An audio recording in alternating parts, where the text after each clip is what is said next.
voice is not nearly as beautiful as yours. Rubbish. I'm not having it. We're live. Yes, we've made it. Hello. Hello. Mimi, welcome back to the podcast, and hello to everybody watching. Not that anyone's watching it, because I literally only just pressed go. But hopefully we'll get some people coming on as we go. Now, one thing I haven't done is put my spanky banner up. Let's do that. Let's let people know what the question is. So we are asking tonight, does life be hard? Ugh. Huge question. There we go. A big question. It's a huge question. Oh my God. I mean, let's just dive in. People are going to jump on and join us, hopefully. I've got the comments box up as well. For anybody watching on the replay, thank you for being here. And of course, if you're listening on the podcast as well, hello to you. If you've got something to say about this topic, if you're live with us, you can just put it in the comment box below. If you're watching this in after the fact, put your comments in anyway. Come and join us in the Facebook group and let us know what you think. Mimi, what do you want to say about this question? Does life have to be hard? Let's kick it off. Yeah, no, it does not have to be hard. There you go. We're done. That's it. Thanks for tuning in. We'll be back next week. Right. But the question is, why do we make it hard? We all do. Why do our brains make it hard? So I think that we think that life is hard, and until we get to a point where we start to question it, right? And that's where maybe so many of us are right now. Like, wait a second, does it have to be that hard? Yeah. And yet our default is to make it hard. Right. And I also want to kick this off as well by saying, I think there's a difference between challenges that life will bring you, which can feel hard to navigate. Yes. And in some cases will always be a hard time in your life. Yes. I'm thinking about, loss when somebody dies, or, or like if you, like your job finishes and you weren't expecting it, or, financial hardship, that is hard. But yes. I think what you're saying is, and I agree, that there are things in life that will come to challenge us, and they will feel hard at the time. And like I said, in hindsight too. But then on top of that, we have cultivated this idea that life has to be hard. And I've said many times, I think it's because in the self-development world, every inspirational story that you hear often goes through that process of, it was really shit and then it got better, right? And so even when we're being inspired, we've got this undercurrent of, it has to be really hard before it gets to be good, right? Mm-hmm. It can, for sure. I know my own personal story was that I was someone that thought life was always hard and everything was hard. Why does it have to be so hard? Until it really did get hard. And that was when my siblings passed away. I think we talked about this on the podcast. Yeah. I'm a surviving sibling. I've lost 2 siblings. And that really made me understand the difference between what I was making hard and a hard situation, like you said. Yeah. And life is full of these. I mean, listen, we're all human, and the life experiences are challenging times. It's loss of jobs. It's loss of loved ones. It's ups and divorces. It's ups and downs, right? But why do we have to make the rest of this stuff as equal as hard, right? Like that part doesn't have to be. Yeah. And I think the hard stuff, while it is very hard, there's also great opportunity and profound growth during those times if we allow for it. And we feel the hard stuff too, Yeah. So there's a difference, I think, that it's like when you go through those really hard, challenging times, there's opportunity to come out the other side so much stronger and different, versus letting the day-to-day be hard, right? And staying stuck in that lower place. Yeah.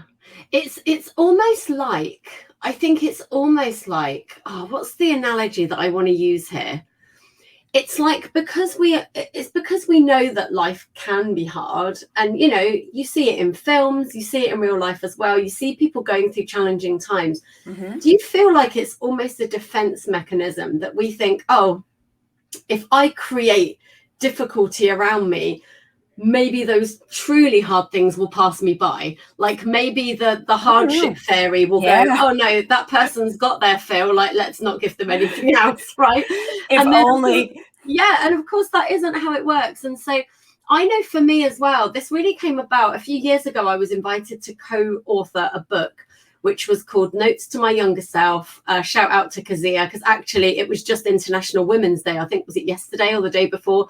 And her book surrounds International Women's Day because she gathered the stories of 55 women into 3 volumes, these 3 books, where each woman wrote a letter back to their younger self, and basically with the knowledge and the wisdom that they carry now. And it was unpicking everything they'd gone through and sort of acknowledging what they'd learned and what they know now and what they would have done if they'd known different, and they're very, very inspiring stories.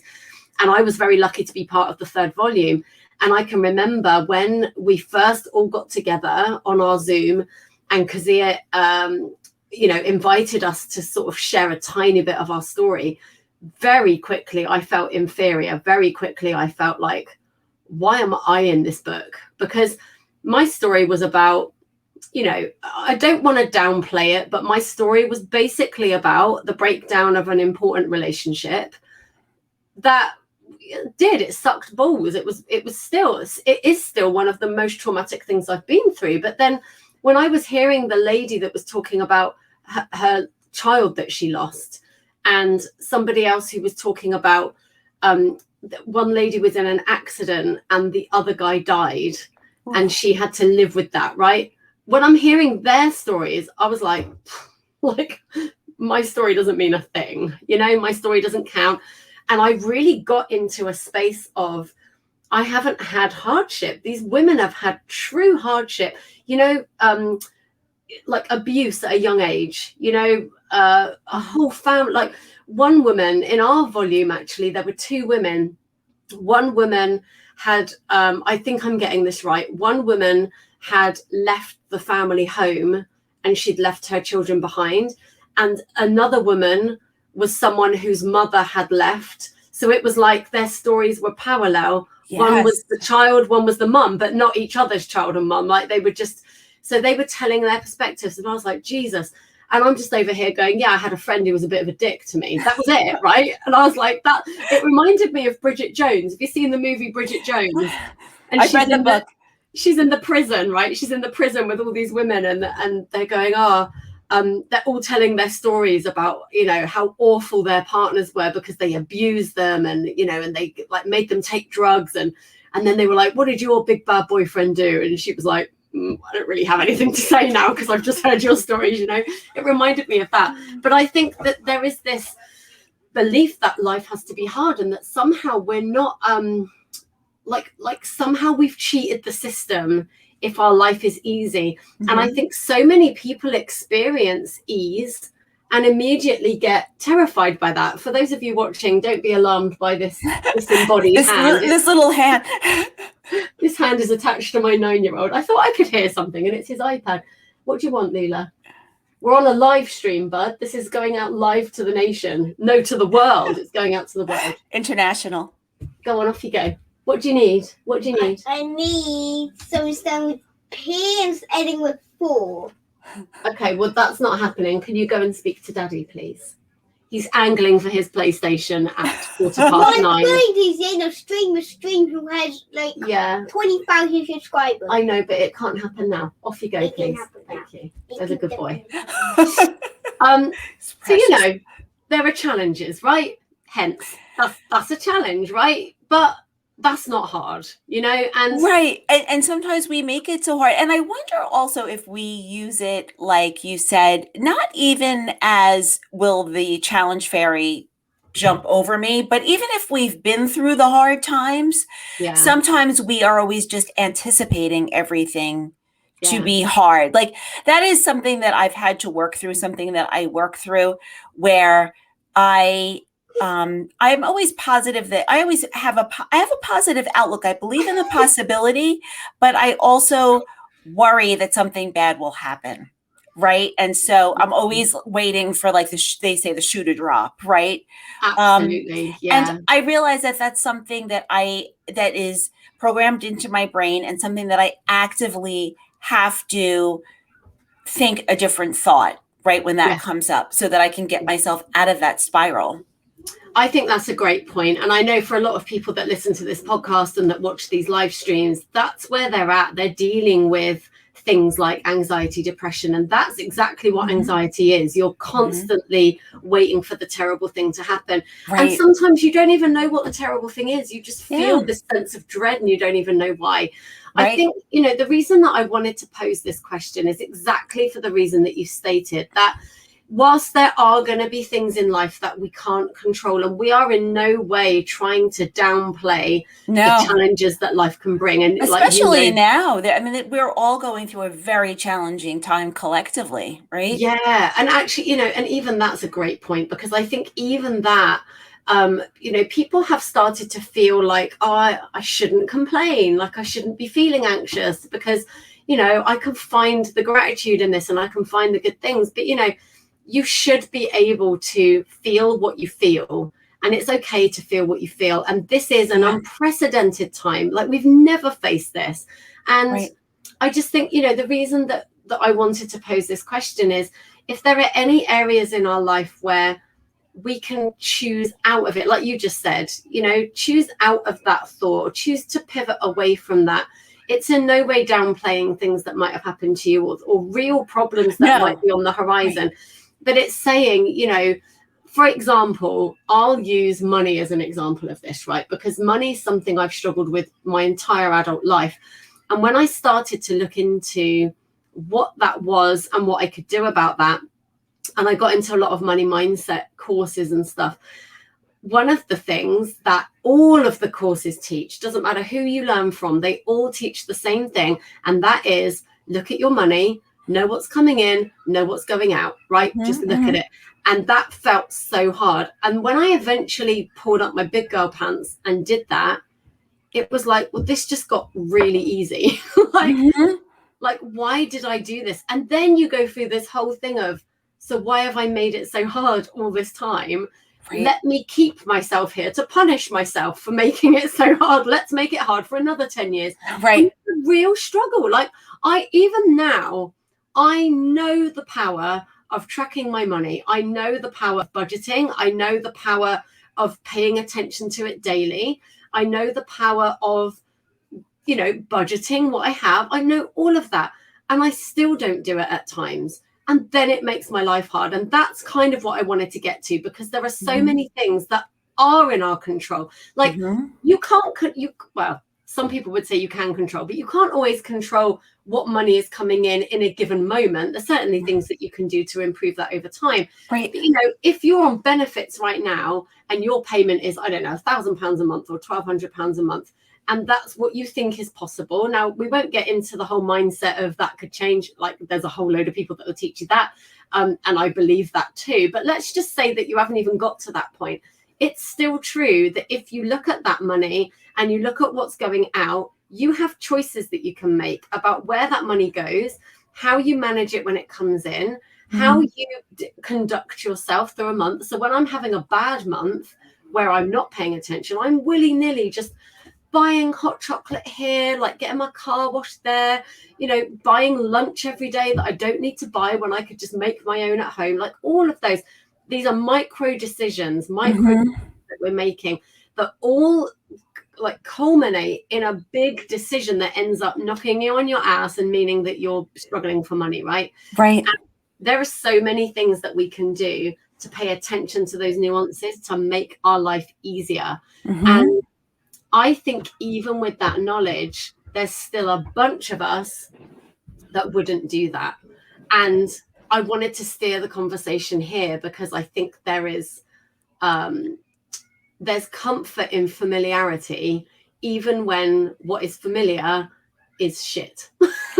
Right. Well, that goes back to even my always waiting. So my big thing, I'll tell a quick story.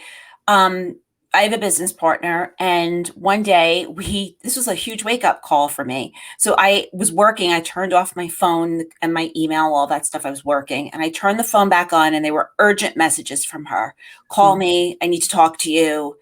And my heart started to boom, boom, boom, boom. I thought for sure someone died. And in my head, what happened? And I got a hold of her and I said, what happened?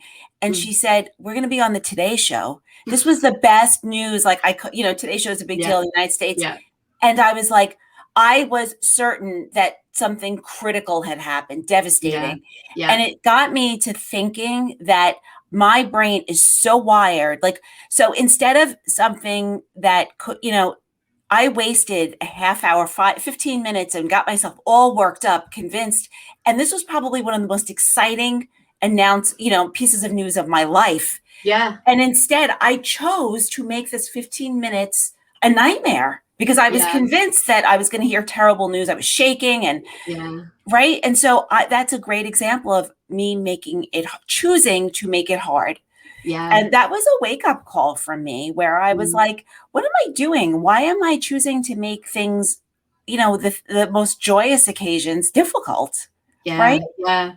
I've experienced that too. I experienced that when my children were babies, actually, with all three. And I think this is such a common thing with motherhood. But, I would put them down to bed. Then I would go to bed and I wouldn't sleep because even though they were asleep, I would be convinced that I was going to go in and find that they'd stopped breathing or that someone had fallen on their face. And because you hear these awful stories. And I had to really talk myself down. By the time I had my third child, I just had to keep saying, look, that those stories happen because you've heard them. Be grateful that you've been told them because now you can make choices about what you put in the cot. And how you put your baby down and how often you check and whether you have a monitor and you have that information. Right. And really you worrying about anything, whether it's that or anything else, you worrying about that. It's not going to change it. It's not going to change it. No. Yeah. But we think it will. And I think that's it. And not consciously, but subconsciously. We think that we're doing something towards it. We think the more we worry, the more we're going to keep it away. And either we're bringing it closer to us or we're just wasting time and energy. It's like. Exactly. Yeah, exactly. I think, for those people, by the way, if there is anybody watching us live, I'm in StreamYard right now, so I can't see all the places that we're live. So if you are commenting and I'm not replying, my apologies. I will check back in after the live stream and obviously reply to any questions. But if you have an answer to our question, or if you have anything that you want to say about these conversations we're having, we'd love to hear. Put them in the comments. Like I said, if this is after the fact, then come and join us in the Facebook group. I would love to know if you have some tips or some advice for anyone listening who knows that they are in that place of constantly worrying, constantly leaning to the bad side, constantly, waiting for the shoe to drop, like you said. Yeah. There's something that people can do if they know that they're in that headspace. And I think a lot of people are now because we've just been through a global pandemic. We're still in it. And there is so much unknown that I think probably more people than ever are probably now dealing with that. What are some things that people can do to help themselves out of that mindset if that's where they're at? Yeah, I'm so glad you asked that. So the first thing is to not beat yourself up. Like, we are human beings. We are conditioned. We have a negativity bias. So we are programmed to always be looking for the things that could potentially take us down. This is how we're built as humans. So do not use this as an opportunity to beat yourself up. This is a perfectly normal way of response, right? That's the first thing. The second thing is, if you've been through some kind of trauma or something that has felt very heavy and difficult, now it's really embedded in your brain because you've experienced this. And so there's a reason why you're thinking. So really be kind to yourself and treat yourself as you would like a child. Like, you wouldn't scream at a 3-year-old for being afraid of something. So same thing, like, treat yourself with kindness and respect and understanding. That's the first thing. And the second thing is just start to be aware, right? Like, really start to try to be aware of where you can start choosing a different thought. Even if you feel like you can't choose a thought now, like for me, I know a trigger for me is that phone call when I don't expect it. Yeah. And I'm always anticipating bad news. So right now I'm still at my point where I will get anxious and my heart will start to pound, but I am now at the place where I can put a little space in there to say, wait a second, I'm sure this is not a devastating phone call, and just a little space and a little space and a little space. And that's how we start. So it starts with compassion for yourself and then awareness. Yeah, I think that's true. And I also think that it's really helpful. And this is something that's helped me. It's very helpful to cultivate what you consume on a day-to-day basis. Mm-hmm. I saw somebody post on social media, I think it was earlier today, saying, I've made the decision that I'm coming off all social media because it's so toxic. Like all you see are, edited photos that aren't real, like, awful stories and news and, scaremongering and blah, blah, blah, blah.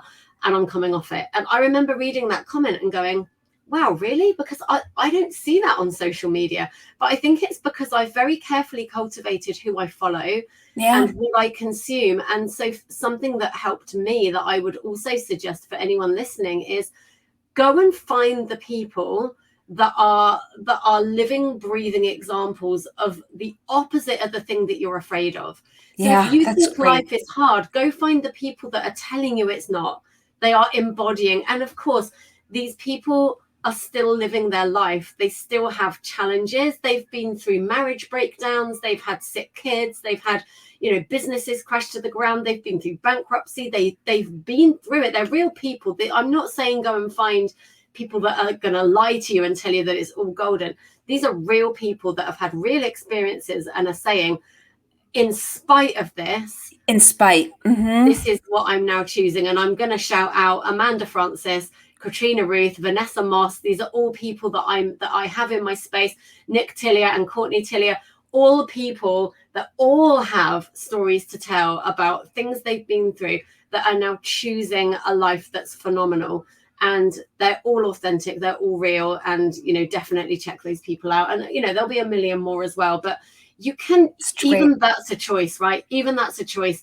It's a choice, even who you surround yourself with, like, and I'm not saying go and sack all your friends or like cut off your family, but when you need support, do you text your friend who's a total negative Nancy that's just going to piss all over it? Or do you have someone that you can get, like I'm in various Facebook groups that I know can lift me up when I'm having my, what I would call a harebrained idea, but that's my creativity. And I normally achieve what I see in my brain.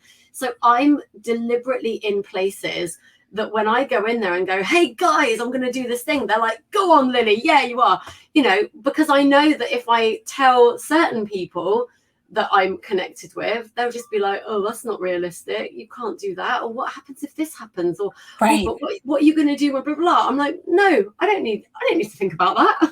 Don't worry about that when it happens. If it happens. Yeah. So absolutely. Jackie and I talk about, we have a tiny course. It's called Get Unstuck, right? And the first piece of it is the who's keeping you stuck, the who of keeping you stuck, right? It's just what you said.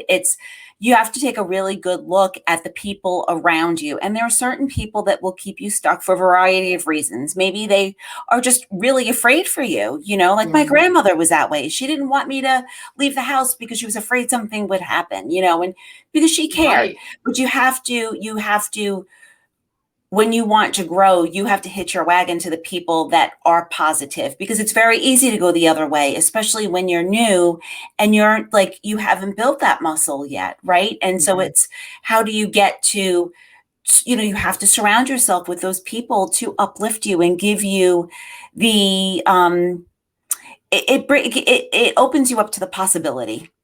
And that's a beautiful energy to be in. Yeah, absolutely. And I love that because actually, in so many cases, the big visions I have very rarely end up being exactly what I thought. And certainly the route is never what I thought it would be. Right.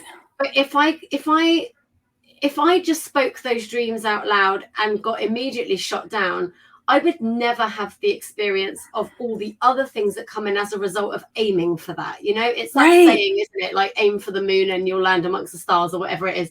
Like, you know, you may as well. And at the end of the day, I think great question to ask yourself. And I think I learned this from Amanda Francis, who I mentioned before. Is this ultimately true?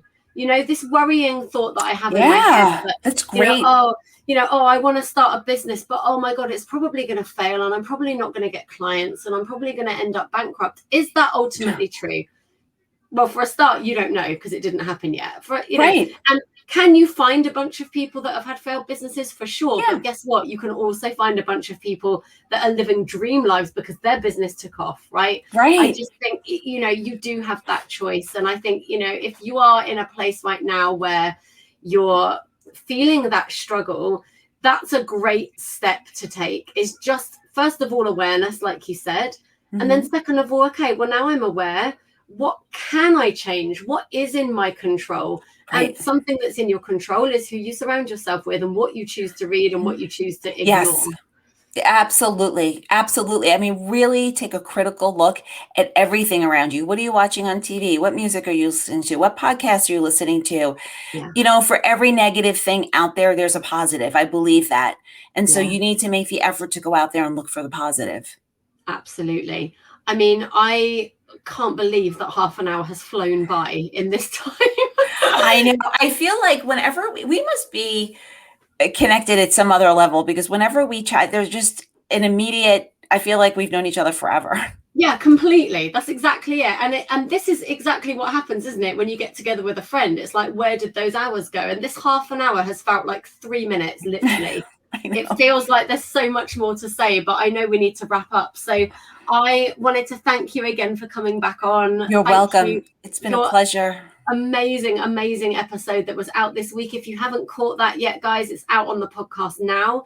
And it was all around looking for the pinprick of light, right? Just search for that chink. I just loved that message that came through in the initial interview, you know, because even that is making something hard, right? If you're under a pile of, you know, worry and stress, and you think that all of that has to go before you can elevate, then you're going to just be stuck there constantly. If you can just find that chink of light, just that tiny little thread that will pull you out. Then you just focus on it, and it grows and it grows and it grows. Even it just needs to be the teeniest bit. It's there. You have to look for it, though. And no matter what the circumstance, I personally believe that it is. Yeah, I just loved that message. So thank you so much. And thank you again for coming back on. You're welcome. It's been a pleasure. Thank you so much for having me back on. You're so welcome. And to everyone listening, remember, once again, confidence is yours as soon as you choose it. Thank you for joining us. I'll be back next week for another live Q&A, and of course, a brand new episode out on Monday. Mimi, lots of love. Thank you. Thank you to everyone watching. We'll be back soon. Bye-bye.